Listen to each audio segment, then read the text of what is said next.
இது எந்த காரணத்தை கொண்டும் நாங்கள் ஏற்க மாட்டோம். இந்த முறையில் தொடர்ந்தால் எங்கள் நாட்டில் இந்த சேனலை ஒளிபரப்ப முடியாது, உங்கள் ஆபீஸையும் மூடிவிட வேண்டும் என்று சொன்னன. காரணம், இது சோசியல் மீடியா காலமாகும். இவர்களை ஆதரிக்க கத்தார் விரைவாக செய்த நடவடிக்கை, அல் ஜசீரா செய்த நடவடிக்கை, ஏறத்தாழ 10 அல்லது 20 புளோகர்களை கொண்டு ஹமாஸின் காசாவில் நடந்த சம்பவம் தவறு என்று சொல்லி ஏஐ பயன்படுத்தி அதன் இமேஜ்களை உருவாக்கி வீடியோ செய்தனர். புளோகர்களை கொண்டு, அதுவும் மக்கள் புல்லை போல தூர எறிந்தனர். காரணம், அங்கிருந்து இண்டிபெண்டாக பலர் இதன் வீடியோவை சோசியல் மீடியாவில் போடத் தொடங்கினர். இவர்களின் பிரசங்கம் மற்றும் அங்கு நடத்திய பிரதிஷேதத்தின் பிரசங்கம் மக்களின் பைட் உள்ளடங்கியது.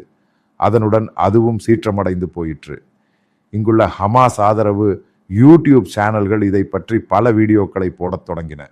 நீங்கள் புரிந்து கொள்ள வேண்டும், டிஜிட்டல் மீடியா, டிஜிட்டல் உலகில் இருந்து ஏமாற்றம் நடக்காது.